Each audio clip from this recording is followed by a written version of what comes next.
Splashdown will come after the completion of detailed flight test objectives.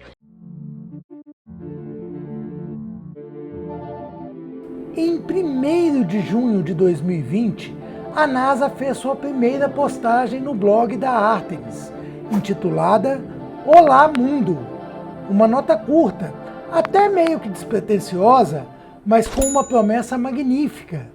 A nota dizia: o programa Artemis da NASA é uma nova era de exploração lunar, onde enviaremos robôs e humanos para a exploração à Lua, mais do que nunca, desta vez para ficar. Estava lançado o blog da missão Artemis, e com ele uma fonte de informações sobre o que seria o progresso desta magnífica empreitada humana de volta à Lua e além.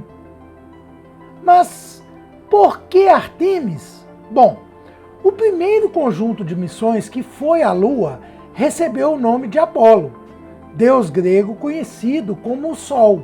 A bordo das Apolo, 12 humanos, homens destemidos, pousaram e desbravaram nosso satélite em 6 missões, sendo a primeira a Apolo 11, onde Neil Armstrong tornou-se o primeiro humano a dar o seu That's one small step for man, one giant leap for mankind. pequeno passo para um homem, um salto gigantesco para a humanidade. Mas voltando à mitologia, Apolo tinha uma irmã gêmea, Ártemis, deusa da caça, conhecida como a Lua. A missão lunar Artemis tem um cunho totalmente feminino. Ela leva o nome de uma deusa, pretende colocar a primeira mulher a pisar no solo lunar e em todo o seu escopo, as mulheres têm um papel preponderante, incluindo alguns membros de direção da missão. I am Artemis.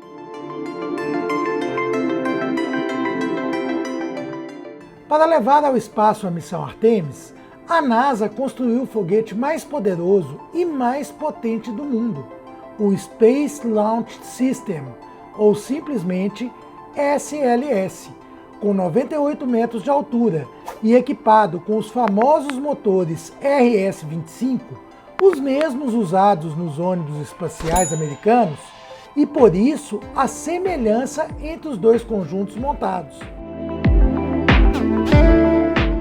O conjunto do SLS é composto por uma parte central maior, que abriga tanques de combustíveis, controles e 4 motores de propelentes líquidos movidos a hidrogênio criogênico, isto é, a baixíssima temperatura e oxigênio líquido. Presos ao tanque principal estão 2 propulsores que utilizam combustível sólido, que fornecem a maior parte do empuxo e direção do foguete durante os 2 primeiros minutos de decolagem. E ainda acoplado ao cilindro central, o estágio superior do SLS, que usa também mistura de propelentes líquidos para propulsão no espaço após a separação do estágio central. Ele foi projetado para ajudar a Orion a atingir uma velocidade de mais de 36 mil km por hora para escapar da atração gravitacional da Terra. A cápsula Orion irá transportar os astronautas para o espaço profundo e retornar em alta velocidade das proximidades da Lua. Ela é composta por 3 elementos principais: o módulo da tripulação, onde os astronautas trabalham e ficam durante a viagem, o módulo de serviço, construído pela ESA, Agência Espacial Europeia, e é o responsável pelo fornecimento de energia, propulsão e controle térmico, além dos sistemas de suporte à vida. O último componente deste conjunto é o sistema de abortamento de lançamento, que pode colocar a espaçonave e a tripulação em segurança no caso de uma emergência durante o lançamento ou durante o processo de subida para a órbita.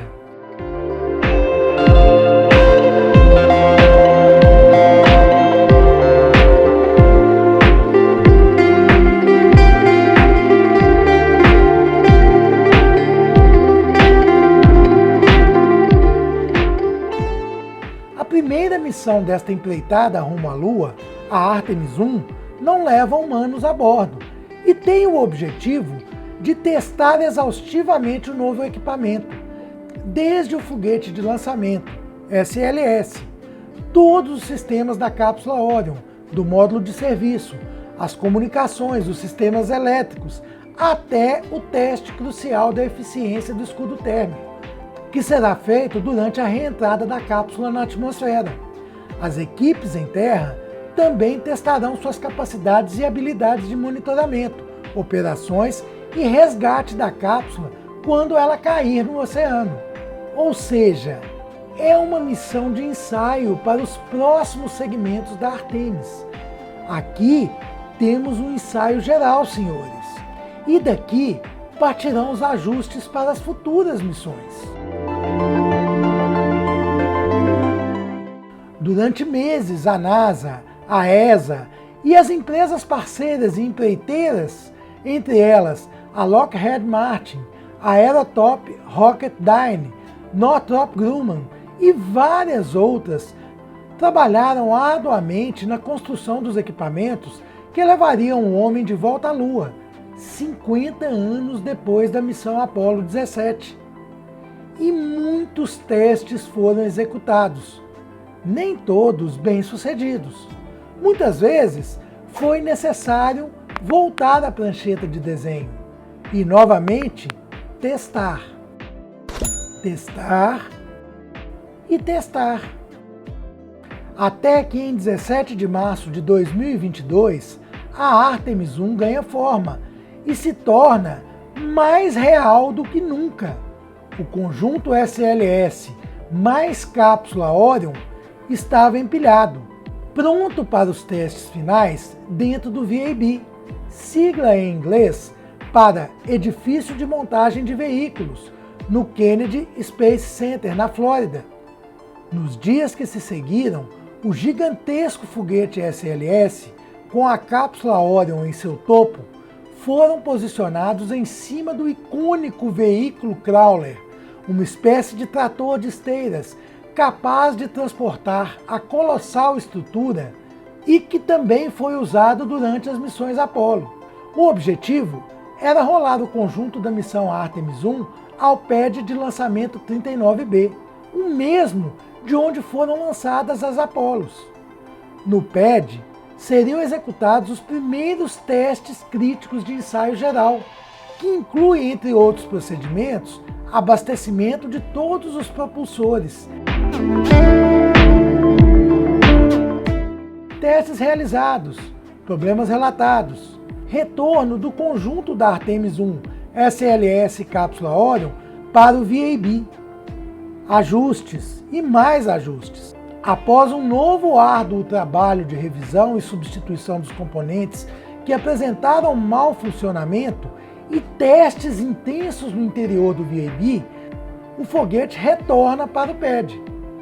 Em 27 de junho de 2022, as equipes de engenharia da missão concluem o ensaio molhado, onde os tanques de combustível do SLS foram abastecidos até a capacidade máxima. Com sucesso, estamos prontos para ir à Lua. Resta agora marcar uma data, de acordo com a janela de lançamento ideal. A NASA adia, remarca algumas vezes as tentativas de lançamento da Artemis 1 e, após contratempos, alguns deles por conta de tempestades e furacões que assolam a Flórida constantemente. As equipes de engenharia e diretores da missão resolvem lançar foguete abastecido, tudo preparado e Scrub, 2 vezes Scrub. Scrub é o nome dado ao adiamento de um lançamento devido a algum problema técnico ou condições meteorológicas. Sem conseguir resolver os problemas apresentados pelo SLS no pad, que foram falha no resfriamento do motor e vazamento de hidrogênio, e devido ao risco das baterias do sistema de abortamento se descarregarem devido ao grande tempo decorrido, os diretores da missão Artemis 1 resolvem rolar novamente o foguete para dentro do VAB. Novamente, as equipes trabalham arduamente dentro do prédio de montagem de veículos. E após 2 novos furacões forçarem o adiamento da missão, a data definitiva é marcada: 16 de novembro de 2022. Na madrugada deste dia, a Artemis 1 alçou o voo. O poderoso SLS fez a noite da Flórida virar dia quando foi dada a ignição em seus motores. Vamos a bordo do SLS. Vamos para a contagem regressiva para sentir de fato esse momento. And here we go. 10. Hydrogen burn-off igniters initiate. 7, 6, 5. 4-stage engine start. 3, 2, 1. Boosters in ignition. And liftoff of Artemis 1. We rise together back to the moon and beyond.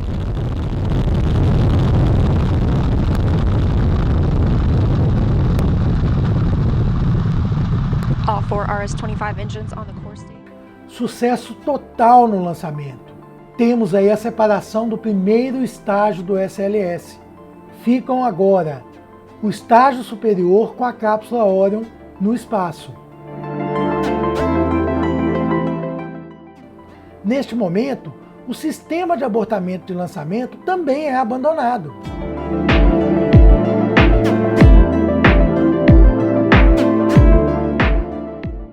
A cápsula Orion, ainda acoplada ao estágio superior do SLS e já na órbita da Terra, realiza o deploy, ou desdobramento dos painéis solares da cápsula.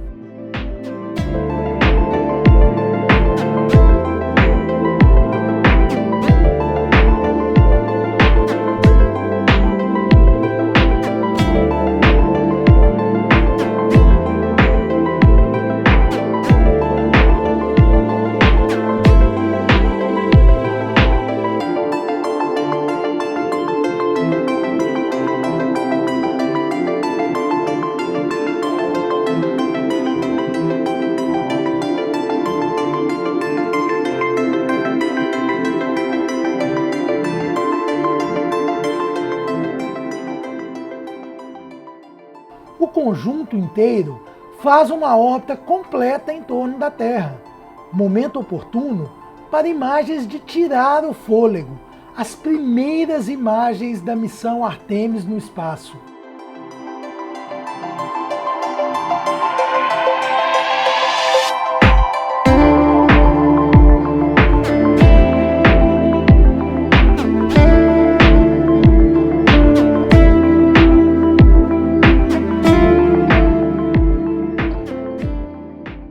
Usando a aceleração gravitacional da Terra, aliada ao acionamento de uma queima do propulsor do estágio superior do SLS, a Artemis 1 se lança em direção à Lua.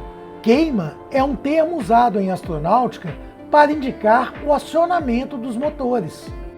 Algum tempo depois, já a caminho do nosso satélite, a Orion se separa do estágio superior da SLS, enquanto continua sua viagem, e testa pela primeira vez o seu motor principal.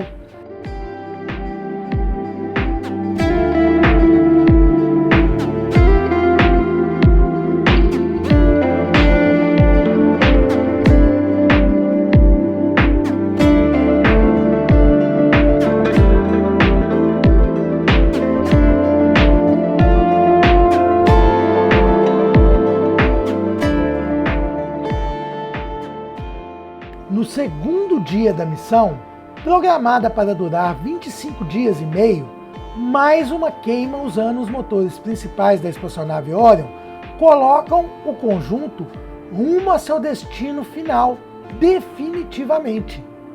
Uma câmera de navegação da espaçonave faz uma imagem fantástica da Terra em preto e branco. Através de imagens da Terra e da Lua tiradas por câmeras de navegação, a espaçonave confirma sua posição no espaço para os controladores de voo da missão.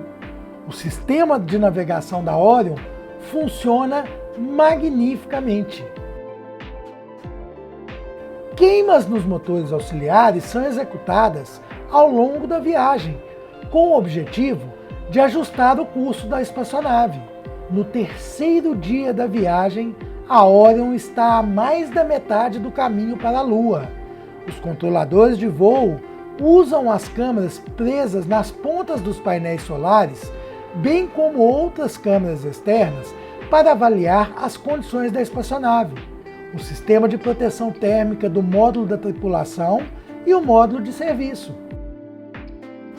Tudo ok.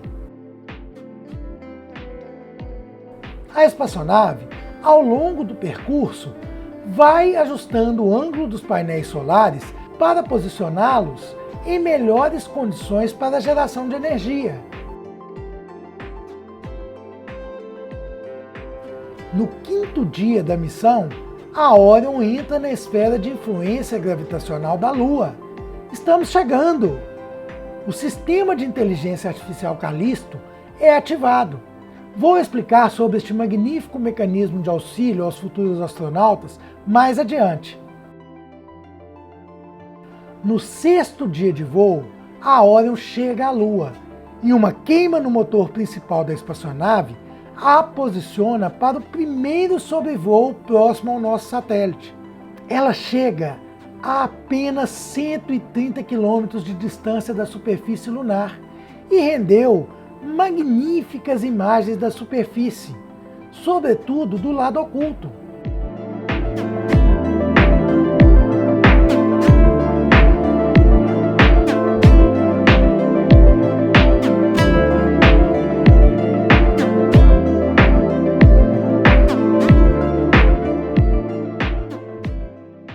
Uma icônica imagem do nosso planeta se pondo atrás da Lua é flagrada pelos olhos atentos da Artemis.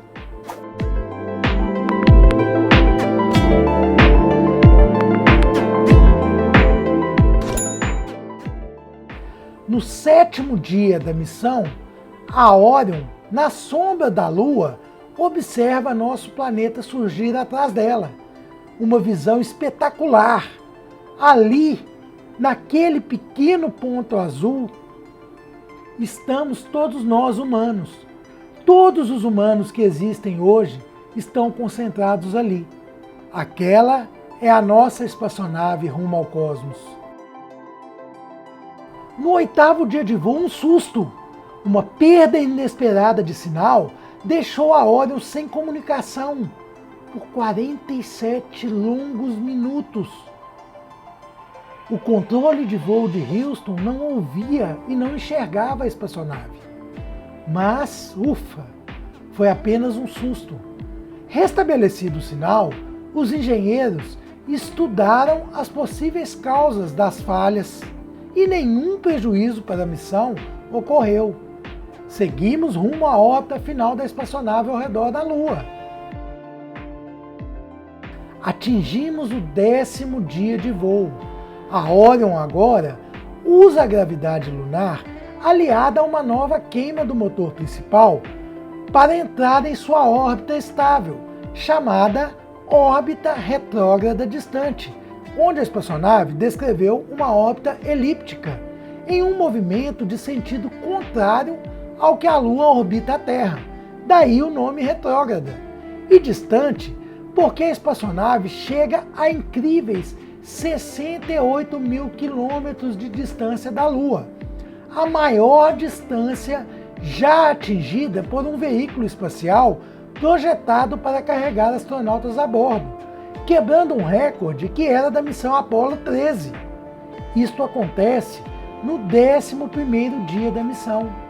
E mais um show de imagens é flagrado pelas 16 câmeras a bordo da espaçonave.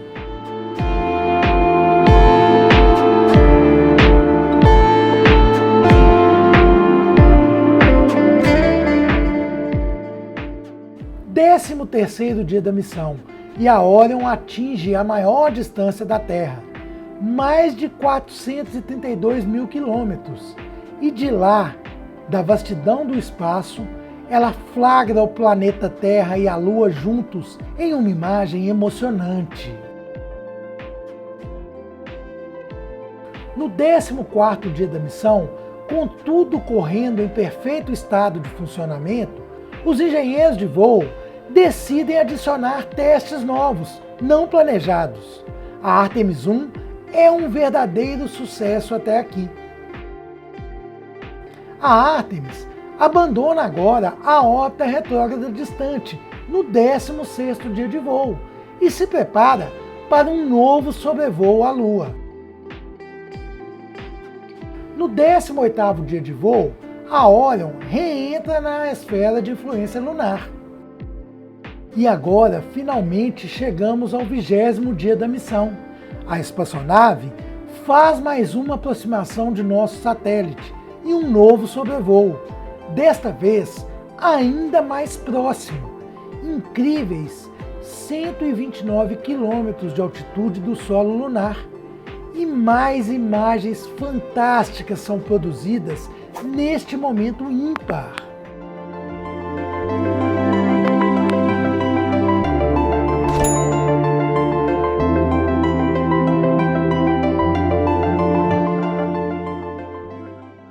Vigésimo primeiro dia da missão. Mais uma vez, a espaçonave usa o campo gravitacional do nosso satélite, aliado a uma queima do motor principal, para acelerar e tomar o caminho de volta para casa. A Orion está vindo para a Terra. Durante todo o trajeto, imagens de tirar o fôlego são feitas pelas suas câmeras. Estas câmeras também são de suma importância para que os técnicos da missão avaliem e verifiquem em tempo real as condições físicas da espaçonave. A NASA manteve as câmeras da Orion ativas em uma live durante grande parte de duração da viagem da Orion.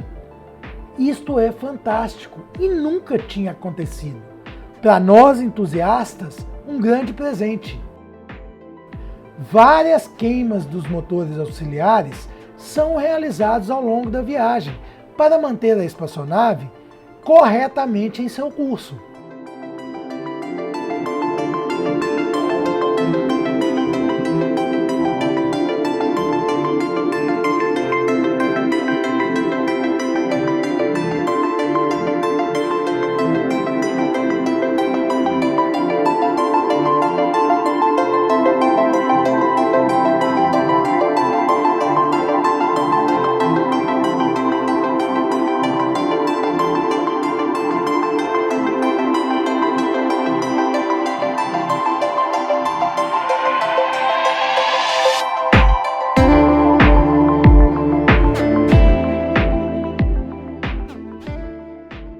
Vigésimo quinto dia da missão Artemis 1. A Orion finalmente chega em casa e celebra sua chegada com imagens magníficas do nosso lar cósmico, a Terra. Neste dia, a missão Artemis 1 chega ao fim. A data, 11 de dezembro, foi escolhida a dedo pela NASA. Neste mesmo dia, no ano de 1972, a Apollo 17 fazia sua alunissagem, o último pouso na Lua, há 50 anos atrás. A Apollo 17 foi a última missão do programa Apollo e nossa última ida à Lua, até agora.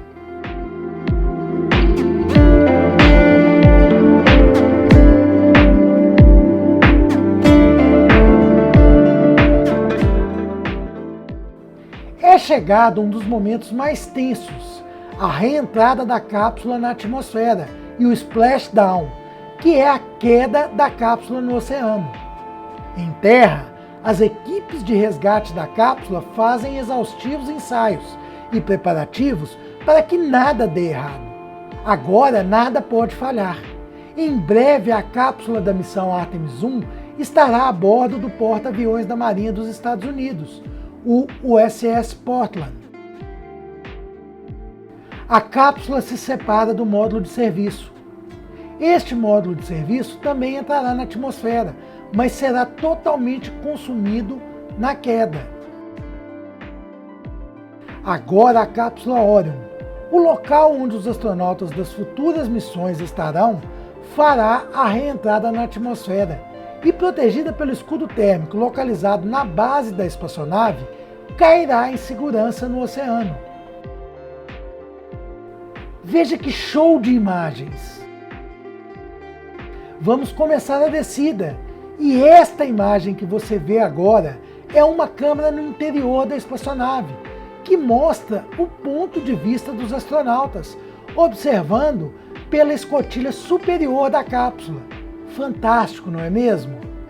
E agora já começamos a reentrada.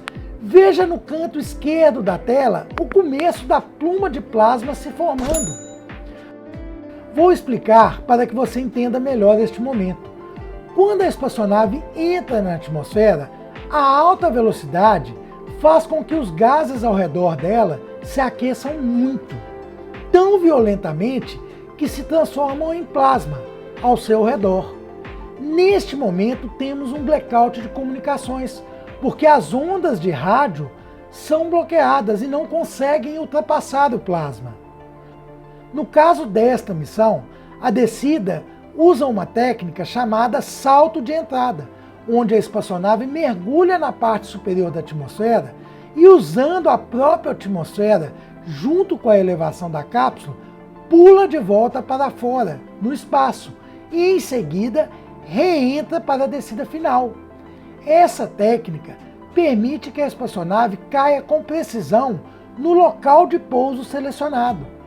É a primeira vez que uma espaçonave projetada para transportar humanos tentará este tipo de reentrada, embora seja um conceito bem antigo. E aí vem o primeiro blackout.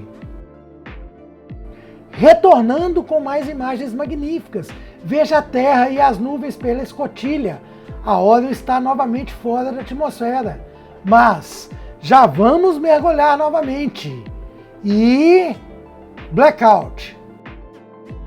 A atmosfera nesse processo, auxiliada pelos paraquedas que se abrirão em breve, reduzirá a velocidade da cápsula, que era de cerca de 40 mil km por hora, para pouco mais de 30 km por hora, para que ela possa cair suavemente e em segurança no oceano.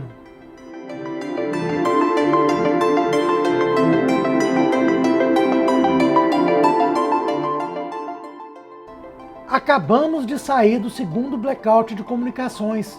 Já podemos ver através da escotilha o nosso céu, o céu do nosso planeta. O Sol aparece na imagem.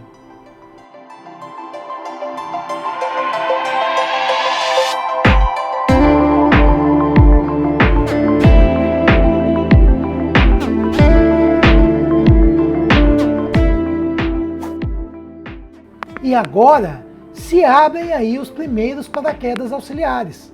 Veja que imagem espetacular!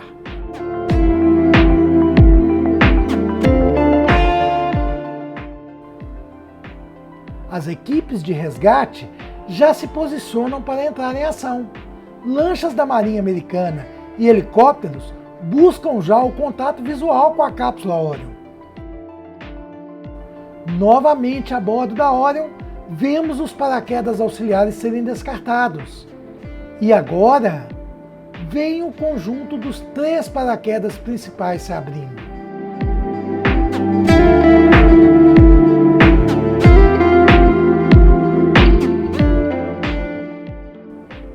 Já temos o contato visual com a cápsula, os paraquedas totalmente abertos e ela desce, suave.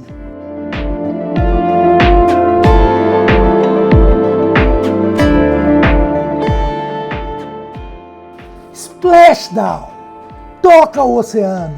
As boias de segurança são infladas rapidamente e as equipes aguardam o momento ideal para a aproximação da cápsula. A espaçonave libera gás amônia para auxiliar no seu resfriamento. Ela atingiu cerca de 2.700 graus Celsius na descida. Agora, o resgate precisa aguardar que a amônia se dissipe. Enquanto isso, sobrevoos do helicóptero e vários dados vão sendo coletados até que finalmente possam seguir com o resgate. A cápsula agora parte em mais uma jornada. Puxada pelas lanchas através de cabos de aço, em direção ao convés do USS Portland e será a princípio colocada no interior do convés do navio em uma estrutura especialmente construída para este fim. Em alguns dias, ela estará de volta à sua casa, ao Kennedy Space Center, onde os técnicos vão avaliar todas as condições e baixar todos os dados dos sensores e instrumentos a bordo, e também várias imagens captadas por câmeras especiais. Se você acha que a missão Artemis 1 terminou, engana-se, ela está apenas começando. Outros aspectos muito interessantes da missão Artemis 1 é que, embora ela não carregasse humanos a bordo, vários tripulantes ilustres fizeram esta viagem. Em primeiro lugar, vários pequenos satélites, CubeSats, com objetivos diversos de fazer experimentos científicos no espaço profundo, alguns dos quais falharam em sua implantação, ao passo que outros tiveram seu funcionamento de forma satisfatória. Em breve, teremos notícias acerca destas missões e destes satélites. Outros tripulantes importantes nesta missão foram 3 manequins de naturezas distintas, carregados com sensores, e que foram responsáveis por fornecer dados, sobretudo, dos impactos da exposição dos seres humanos às condições do espaço profundo. Todos foram carinhosamente batizados. Um deles, o comandante Moniquim Campos, ocupou, como o nome sugere, o assento do comandante da missão. Este assento estava equipado com 2 sensores, um sob o encosto de cabeça e outro atrás do assento, com o intuito de registrar a aceleração e vibração do tripulante durante o decorrer da missão. 5 sensores adicionais instalados dentro da cápsula Orion vão fornecer dados adicionais para a comparação destes quesitos e também entre os assentos superiores e inferiores.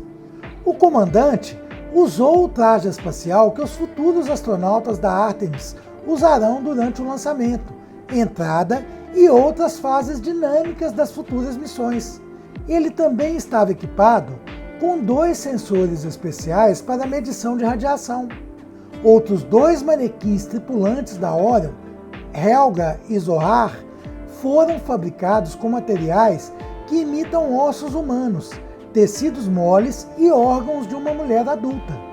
Elas foram equipadas com mais de 5.600 sensores passivos e 34 detectores de radiação ativos. Zohar estava equipada com um colete de proteção contra a radiação, enquanto Helga não. A finalidade deste estudo é fornecer dados valiosos sobre os níveis de radiação que as futuras astronautas poderão encontrar em missões lunares e também avaliar a eficácia do colete de proteção.